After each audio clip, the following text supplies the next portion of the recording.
আসসালামু আলাইকুম, কেমন আছেন সবাই? প্রবাসী ঘরের ছেলে নতুন একটা ব্লগে সবাইকে অনেক অনেক স্বাগত জানাই। আজ মঙ্গলবার, সময় এখন সকাল 11টা।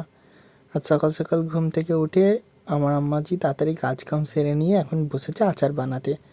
আপনার আধা ঘন্টার মতো হয়ে গেল ওনার আম কাটা, আমকে শুকোতে দেওয়া, তারপরে এবার একটু শুকিয়ে যেতে সুন্দর করে গাছের আম নিয়ে মা বসে পড়েছে আচার বানাতে।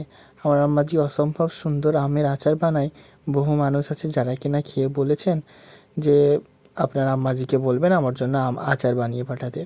মুম্বাইয়ে নিয়ে যাওয়ার জন্য আম্মাজি আচার বানিয়ে দিচ্ছে। ওখানে আমার কিছু ফ্রেন্ড আছে, কিছু রিলেটিভ বানিয়েছি, তাদের জন্য নিয়ে যাব এবং আমি নিজে খাবো তার জন্য নিয়ে যাব।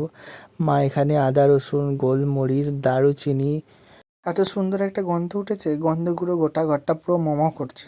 মা সব কিছু সরিষা দিয়ে সুন্দর করে পেস্ট বানিয়ে নিয়েছে। যে পেস্ট থেকে এবার ভালো করে মাখিয়ে নিয়ে সুন্দর করে বয়েমে ভরে তারপরে কিছুক্ষণের জন্য রোদে রেখে দেবে।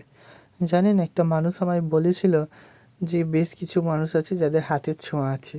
সত্যি, সারাদিন পরে যখন খাবারের থালা নিয়ে বসি আর এরকম এক টুকরো আম, গাছের আম আর মায়ের হাতের ভালোবাসা দিয়ে বানানো আমের আচারটি যখন বসি না, সত্যি মনে হয় যেন নিমেষের শেষে চোখ বন্ধ করে এরকম ভাত খেতে পারবেন আপনি এক থালা।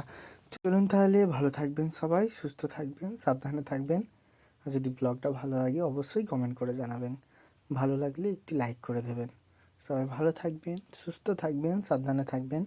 দেখা হবে খুব শিগগিরই নতুন আবার একটি ব্লগে।